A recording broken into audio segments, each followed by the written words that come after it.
The Great Hall of the Vektari space station was bigger than any building on Earth. Its walls rose up like mountains, made of dark metal and glowing crystals. Strange lights floated in the air without any visible support. The ceiling was so high that clouds of mist gathered near the top, making it look like an indoor sky. Commander Daniel Hayes stood in the center of this massive room and tried not to show any emotion on his face. He was a tall man with short brown hair and calm gray eyes. He had served in the Earth Coalition Navy for 20 years, and he had seen many strange things in space. But nothing had prepared him for this moment. He was surrounded by aliens. Hundreds of them. They sat in tiered seats that circled the central floor like a giant arena. Some of them looked like insects with sharp blades instead of arms. Others floated in tanks filled with green water.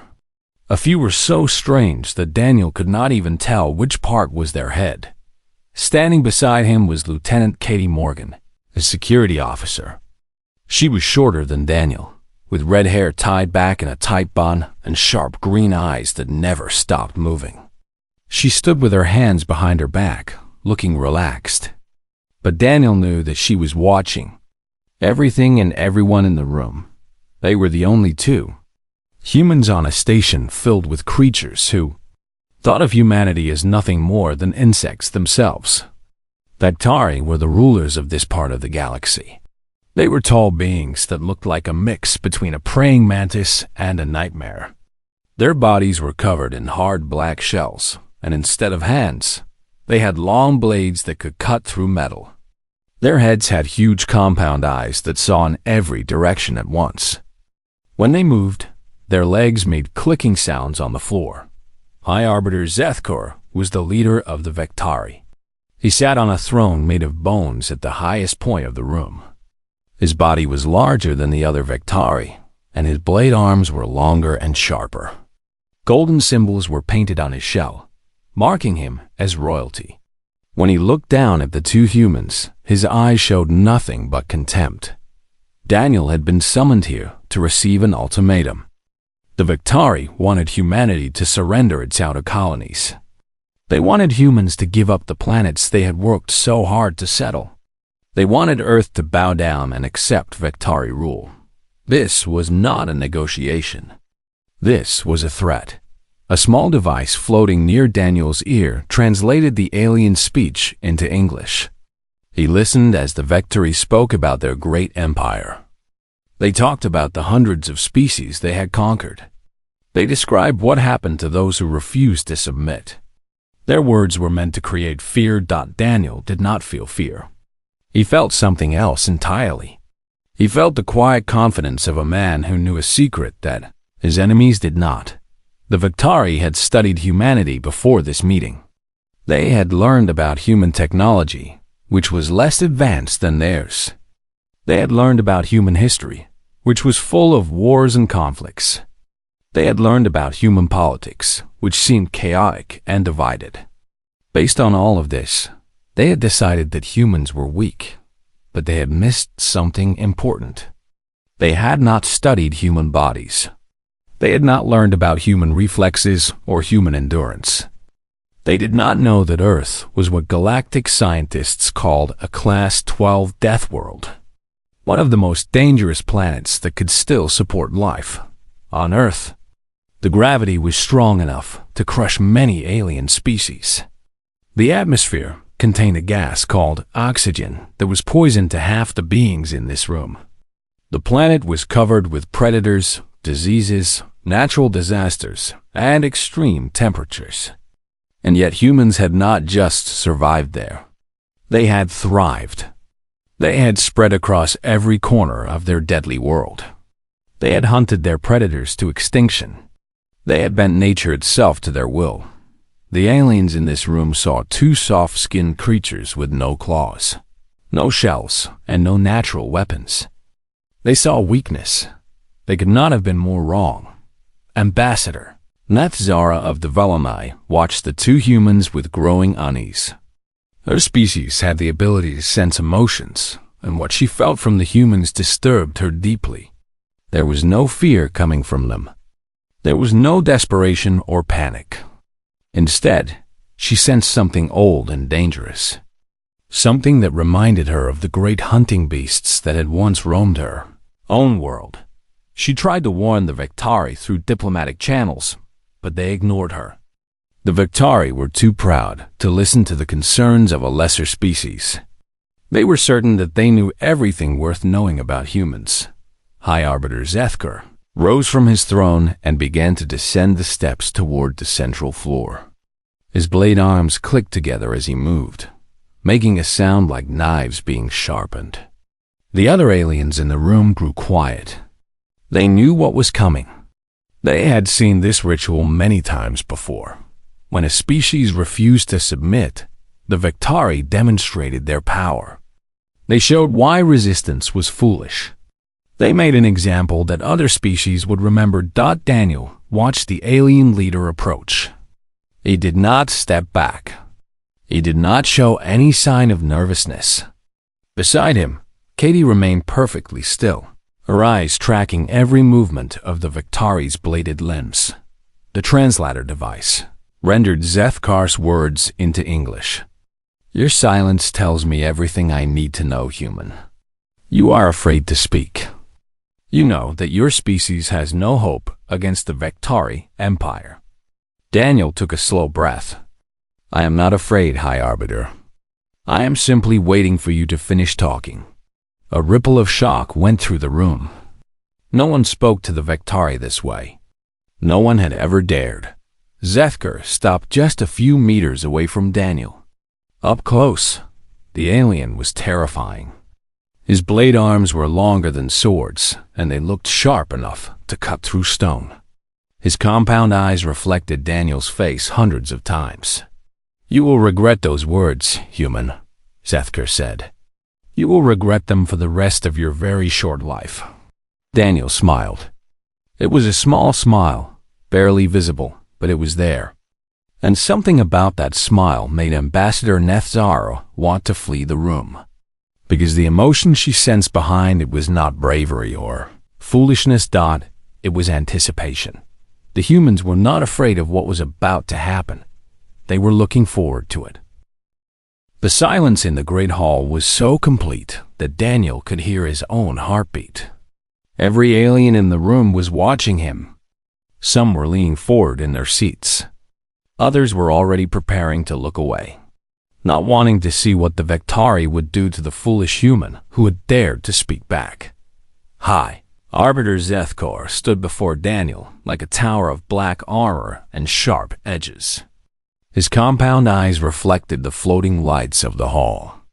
His blade arms twitched slightly, a movement that Daniel recognized as anger. In 3,000 years of Vectari rule, very few beings had ever insulted the High Arbiter and lived to speak about it. You are either very brave or very stupid, Zethkar said through the translator. His voice was cold and flat, like the sound of metal scraping against metal. I have not yet decided which. Daniel kept his hands at his sides, and his posture relaxed. I am neither, High Arbiter. I am simply a representative of my species, and I am here to tell you that humanity will not surrender its colonies. The alien delegations around the room exchanged worried glances.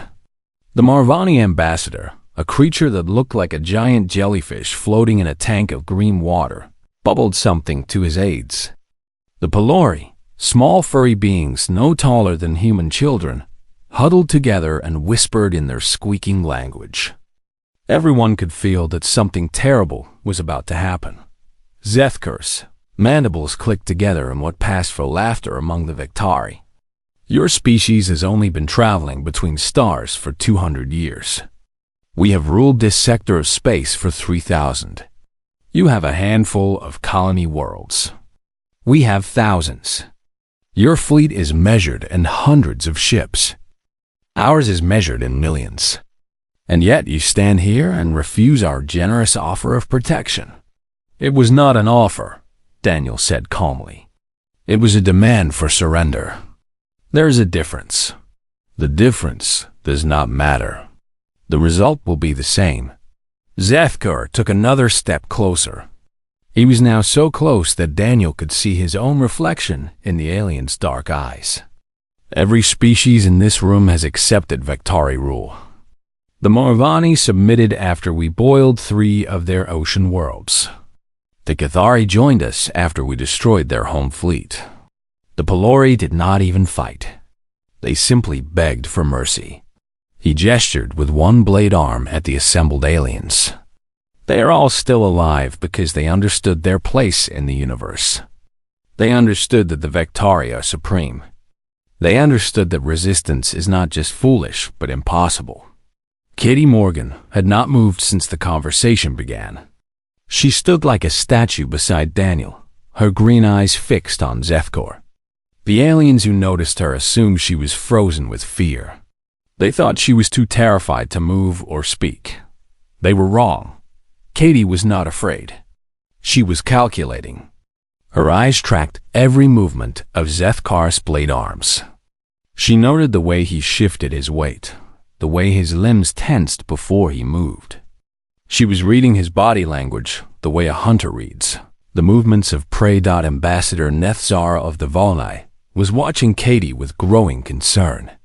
The empathic alien could sense emotions that others could not see, and what she felt from the human female made no sense. There was no fear. There was no anxiety. Instead, there was a calm readiness, like a coiled spring waiting to release. Nethzar had felt this kind of emotion before, long ago on her home world. It was the feeling that came from predators just before they struck. It was the quiet focus of a hunter choosing the perfect moment to attack. But surely that was impossible. The human female was small and soft. She had no weapons. She had no armor. She could not possibly be a threat to a Vektari warrior. Could she? Zefkar turned his attention to Katie. His compound eyes examined her from head to toe. Is this the best protection your commander could bring? One small female with no weapons? He clicked his mandibles in amusement. Perhaps I should address my ultimatum to her instead. She seems more sensible than her leader. Katie did not respond. She simply looked at the alien with an expression that revealed nothing. This seemed to annoy Zethkor. He was used to causing fear. He was used to watching lesser beings tremble before him. The fact that this human female showed no reaction at all was an insult he could not ignore. Kneel, he commanded, pointing one blade arm at Katie. Kneel before me, and perhaps I will spare your life when I destroy your species. Katie tilted her head slightly, as if she was confused by the request. Then she spoke for the first time since entering the hall. Her voice was calm and clear. No. The single word echoed through the silent room. Zethkar's body went rigid. His blade arms rose to their full height. Around the room, the other Vektari warriors began to stir. They could sense that their leader's patience had reached its end. You dare refuse me? Zethkar's voice had changed. It was no longer cold and controlled. There was rage in it now, burning and terrible. You dare stand before the High Arbiter of the Vektari Empire and say no? Katie shrugged. It was a small movement, barely noticeable, but it communicated something that every alien in the room understood.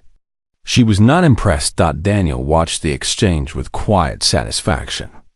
Everything was going according to plan. The Vektari were predictable. They responded to insults with violence. They could not imagine a situation they could not control through force. And that predictability was their greatest weakness. Zeth single quotes KOR reached for one of the ceremonial blades attached to his belt. It was a throwing weapon, a flat piece of crystal steel shaped like a crescent moon. The Vektari were masters of these blades. They could throw them with enough force to punch through armor. They could hit targets at distances that seemed impossible. No species had ever found a defense against them. The blade gleamed in the light as Zethkar held it up for everyone to see. This is the fate of those who defy the Vektari. Watch closely, all of you. Watch and remember. He pulled back his arm, and then he threw. The blade flew through the air faster than the eye could follow. It made no sound as it traveled. One moment it was in Zethkar's hand, and the next moment it was a blur of silver death racing toward Commander Daniel Hayes. The Vektari throwing blade was a weapon of legend. It was forged from crystal steel, a material that was harder than diamond and sharper than anything found in nature. The edge was so fine that it could cut through starship armor. The Vektari had been using these blades for thousands of years, and in all that time, no one had ever found a way to stop them. When a Vektari threw a blade, the target died. It was that simple. The aliens in the Great Hall watched with a mix of horror and resignation. The Morvani ambassador turned away, not wanting to see the human commander cut in half. The Pelori covered their eyes with their small paws. The Cathari leaned forward, eager to witness the kill. This was the way of the galaxy. The strong destroyed the weak. It had always been this way. Ambassador Nethzara of the Volani felt a sudden spike of emotion from the human female. But it was not fear or despair. It was something else entirely. It was focus. Pure. Absolute. Burning focus. And then something impossible happened. Katie Morgan moved. Her hand shot out in a blur of motion that made the blade itself look slow. Her fingers closed around the handle of the weapon while it was still in flight. The sharp edge sliced across her palm, drawing a line of red blood, but she did not flinch. She did not even blink. The blade stopped.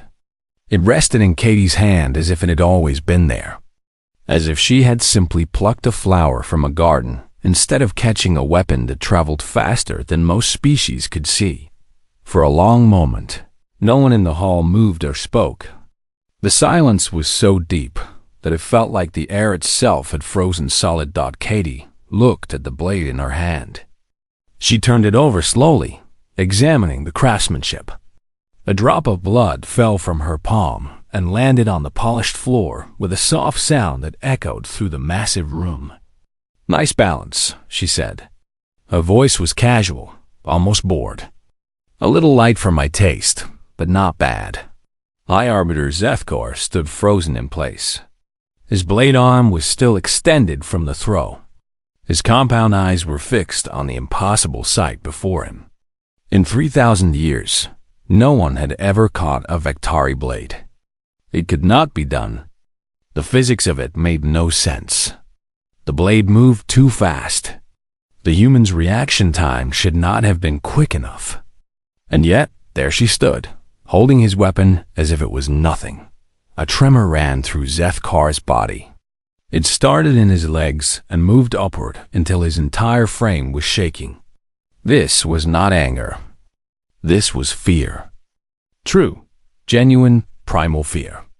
An emotion that the High Arbiter had not felt since he was a hatchling. The other aliens in the room began to react. The Marvani ambassador turned back around and stared at Katie with all 17 of his eyes. The Pelori peeked through their fingers and squeaked in astonishment. The Cathari warriors, who had been so eager to see blood, scrambled backward in their seats as if they could somehow escape what they had just witnessed. Ambassador Nethzara let out a psychic cry that rippled through every empath in the hall.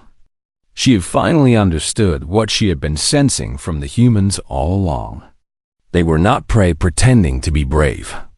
They were predators who had been pretending to be harmless. Daniel Hayes turned to face the assembled delegations. His expression had not changed. He still looked calm and controlled. But there was something in his eyes now that made even the bravest warriors in the room want to look away. "I think there's been a misunderstanding," he said. His voice carried easily through the silent hall. "You have studied my species. You have learned about our technology and our history, but you missed something very important. You forgot to study what we are." He began to walk slowly around the central floor, and every alien eye followed him. Humans evolved on a planet called Earth. Our scientists classify it as a Class 12 death world. Do you know what that means? No one answered. No one dared to speak. It means that our planet is one of the most dangerous places in the known galaxy where complex life can still exist. Our gravity would crush most of the species in this room. Our atmosphere contains oxygen, a gas that is poisonous to half of you. Our world is covered with predators, parasites, diseases, and natural disasters that have been trying to kill us for millions of years. He stopped walking and looked directly at Zethkor. And we did not just survive. We became the apex predators of our entire world. We hunted every other dangerous species to extinction. We spread across every environment on our planet, from frozen wastelands to burning deserts. We survived ice ages and volcanic eruptions and extinction events that wiped out 90% of all other life. Katie stepped forward, still holding the blade. The aliens nearest to her flinched away as if she was made of fire. On Earth, we have games where we throw objects at each other for fun. We have sports where catching fast-moving projectiles is considered basic skill. Human children learn to catch things before they learn to speak in complete sentences. She held up the blade. This weapon of yours travels at maybe 30 meters per second. I played softball in school. I have caught balls moving twice as fast while running at full speed and laughing with my friends. Catching this was not difficult. It was not impressive. It was easy. Zethkor finally found his voice. It came out as a hoarse whisper. "What are you?" Daniel smiled. It was not a friendly smile. It was the smile of a predator who had finally revealed its true nature. "We are human. And you have just made a very serious mistake." The Great Hall had turned into chaos. Aliens were pushing against each other, trying to get further away from the two humans who stood calmly in the center of the room. The Pelori had already fled through one of the side exits, their tiny feet pattering against the metal floor. The Morvani ambassador was shouting orders to his guards in a language that sounded like bubbles popping underwater. But Katie Morgan did not move. She stood exactly where she had caught the blade, her hands still dripping blood onto the polished floor. She watched the panic around her with an expression of mild interest, like someone watching fish swim in a tank. High Arbiter Zethkor had not moved either. He could not. His body had locked up in a way that Vektari biology was not supposed to allow. Fear had frozen him in place. Real, primitive fear of the kind that his ancestors had felt millions of years ago when they were small creatures hiding from larger predators. "Let me tell you about humans," Daniel said, his voice cutting through the noise of the panicking aliens. "Let me tell you what you failed to learn." He walked toward the edge of the central floor, and the aliens in the first row of seats scrambled backward. Our hearts beat more than 3 billion times over our lifetimes. Our bodies can repair themselves from injuries that would kill most species. We can lose limbs and continue fighting. We can be stabbed, shot, burned, and poisoned, and we will keep coming until our hearts stop beating. He turned to look at the Kethari delegation. They were cousins of the Vektari, similar in appearance, but smaller. They had always been proud of their warrior culture. Now they looked like frightened children. "We have a hunting technique called persistence hunting. Do you know what that means?" "It means we chase our prey across miles and miles of ground, never stopping, never resting, until the animal we are hunting literally drops dead from exhaustion. We do not need to be faster than our prey. We just need to be patient." Katie began to walk slowly around the room, and aliens parted before her like water flowing around a stone. Humans can survive in temperatures that would freeze most of you solid. We can survive in heat that would cook most of you alive. We can go without water for days. We can go without food for weeks. We have climbed the highest mountains on our planet and dived to the deepest parts of our oceans. There is no environment we cannot adapt to. She stopped in front of the Morvani ambassador. The jellyfish-like creature pressed itself against the back of its water tank, trying to get as far from her as possible. "Your species lives in water. Yes? On Earth, we have humans who can hold their breath for more than 20 minutes. We have humans who dive to depths that would crush your bodies. We hunt creatures in your domain that have teeth longer than my arm. Daniel continued speaking as Katie moved through the room. We are not just physically dangerous. We are mentally dangerous. We invented something called persistence. We do not give up. We do not surrender. When we set a goal, we pursue it until we achieve it or die trying. And even then, other humans will continue where we left off. He looked at the Velonai delegation. Ambassador Nethzara was trembling so badly that her robes were shaking. She could feel the truth of every word the human spoke. She could sense the ancient predator lurking behind their calm words. You thought you could threaten us, Daniel said. You thought you could demand our surrender, and we would simply comply like every other species you have conquered. But we are not like them. We do not respond to threats by becoming afraid. We respond by becoming dangerous. Zethkar finally managed to move. He took a step backward, then another. His blade arms hung limply at his sides. All the arrogance, all the pride, all the certainty that had defined him for centuries was gone. He looked like a creature that had just discovered it was not at the top of the food chain. You cannot win, he said, but his voice had lost all its power. Our fleet is too large. Our empire is too strong.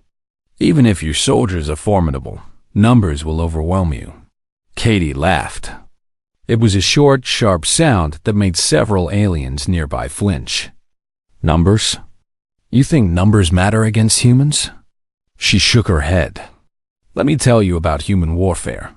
She held up the blade she had caught. Your species has built its entire military strategy around these throwing blades. You believe they are unstoppable. You have conquered hundreds of worlds based on this belief. But I just caught one with my bare hand, and I am not even a soldier. I am a security officer. I spend most of my time filling out reports. Daniel picked up the explanation. Human soldiers train every single day. They practice combat techniques that would make your warriors weep. They learn to fight in any environment, with any weapon or no weapon at all. They can kill with their bare hands in more ways than I can count. And they do this not because they are forced to, but because they want to. Because humans enjoy becoming stronger. We enjoy the challenge. He walked back to stand beside Katie. Together, they faced the assembled aliens. We have spent our entire history fighting each other. Every war has made us better at warfare. Every conflict has taught us new techniques, new strategies, new ways to destroy our enemies. You have ruled this sector of space for 3,000 years through fear and superior force. But you have never faced a species like us. The hall had grown quiet again. The panic had subsided, replaced by something deeper and more troubling. The aliens were beginning to understand that everything they knew about the galaxy had just changed. Ambassador Nethzara spoke for the first time. Her voice was weak and trembling. What do you want? Daniel turned to face her. His expression softened slightly. We want what every species wants. We want to live in peace. We want to explore the stars. We want to build a future for our children. We did not come here looking for war. We came here hoping to find allies. He looked around the room at all the frightened faces. But we will not be bullied. We will not be threatened. And we will absolutely not surrender. The Victari demanded that we kneel. Instead, we are offering them a choice. They can accept us as equals and work with us toward a peaceful future.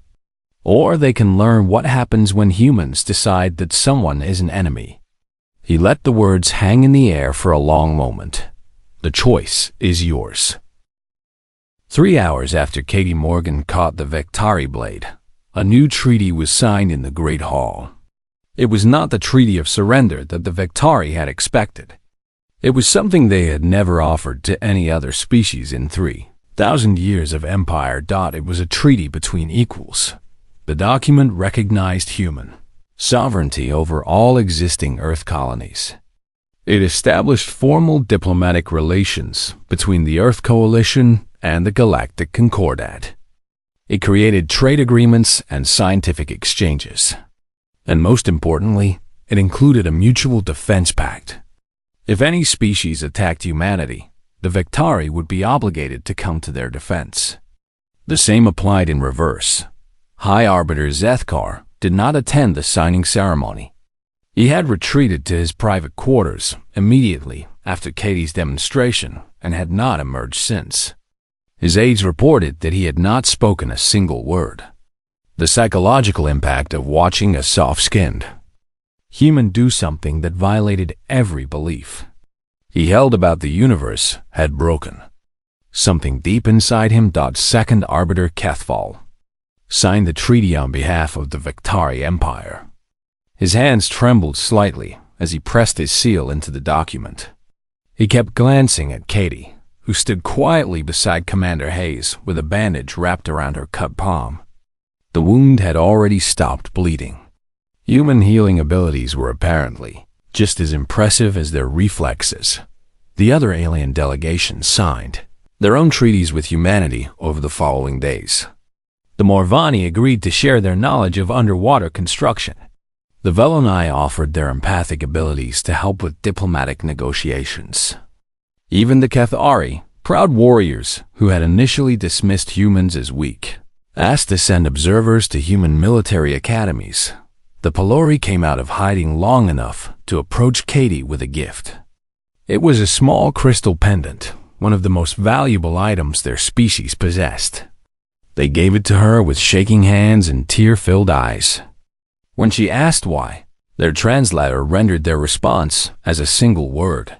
Hero. Ambassador Nethzara visited Daniel before the human delegation departed the station. She found him on an observation deck, looking out at the stars. "I owe you an apology," she said. "I sensed what you were from the moment you arrived. I felt the predator beneath your calm exterior. But I did not warn the Vectari clearly enough.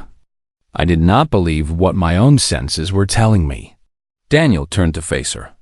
His expression was kind. "You tried. They would not listen. The Vectari were too certain of their own superiority to hear warnings about a species they considered beneath them." Nafzara antenna drooped slightly, a sign of distress in her species. "I have a question, if you will permit me to ask it." "Of course. When you came to this station, did you know what would happen? Did you plan for the High Arbiter to throw his blade?" Daniel was quiet for a moment. Then he nodded. "We studied the Vectari for months before this meeting. We learned their customs, their psychology, their predictable behaviors. We knew that if we refused their demands and showed no fear, Zethkar would feel compelled to demonstrate his power. We knew he would throw a blade, and you knew your security officer could catch it. Katie Morgan is not just a security officer. She's a former Olympic athlete. She specialized in sports that require extremely fast reflexes and precise hand-eye coordination. We brought her specifically because we knew this moment would come. Everything that happened in that hall was planned." Nafzara stared at him. "You mean the entire confrontation was staged? You used the High Arbiter's own pride against him?" "Humans have a saying, the best fight is the one you win before it starts. We did not want a war with the Vectari. We could win such a war, but the cost would be enormous on both sides. So instead, we arranged a demonstration that would change how they saw us forever. One woman catching one blade accomplished more than 1,000 warships could have." The ambassador was silent for a long moment. Then she asked, "Are humans always this calculating?" Daniel smiled. It was a warm smile, different from the predatory expression he had shown in the Great Hall. "We prefer to think of it as being prepared. We plan for every possibility. We study our opponents and look for weaknesses. And when we find those weaknesses, we exploit them. It is how we survived on our death world. It is how we will survive among the stars. On the shuttle ride back to Earth, Katie sat in the passenger compartment and looked at the bandage on her hand. The cut was almost healed already. In a few days, there would not even be a scar. Human bodies were resilient like that. Daniel sat down across from her. How do you feel? Katie considered the question. Tired. It took a lot of focus to track that blade and catch it cleanly. I almost missed the handle and grabbed the sharp part instead. But you did not miss. No, I did not. She looked out the window at the stars streaming past. Do you think they believed us? About humans being dangerous? They believed what they saw with their own eyes. And they will tell others. Within a few weeks, every species in this sector will know what happened. They will tell stories about the human who caught a Vektari blade. They will wonder what else humans can do. Katie nodded slowly. Good. Maybe if they are afraid of us, they will not try to hurt us. Daniel leaned back in his seat. That is the hope. Fear is not ideal, but it is better than war. And over time, as they get to know us, the fear will fade. They will see that we are not monsters. We are just people who want to live in peace. And if they do not see that, if they decide to attack us anyway. Daniel met her eyes. His expression was calm but serious. Then they will learn what happens when you make an enemy of humanity. They will learn why our ancestors hunted the great predators of Earth to extinction. They will learn why we are called a death world species. He looked out at the stars. Countless points of light representing countless worlds. Worlds that had just learned humanity existed. Worlds that were now wondering what kind of neighbors they had gained. But I hope it does not come to that, he said softly. I hope they choose peace. Katie nodded and closed her eyes to rest. The universe had changed today. Humanity had announced itself not with armies or weapons, but with a single impossible catch. They had shown the galaxy what they were capable of without firing a single shot. It was a good beginning. And somewhere in the great black void of space, the stars seemed to shine just a little brighter, as if they were welcoming a new species of predators to the cosmic stage, as if they were curious to see what these strange, soft-skinned creatures from Earth would do next. The answer, as always with humans, was simple. Whatever it took to survive, whatever it took to thrive, whatever it took to build a future worth having. That was the human way. And now, the whole galaxy knew it.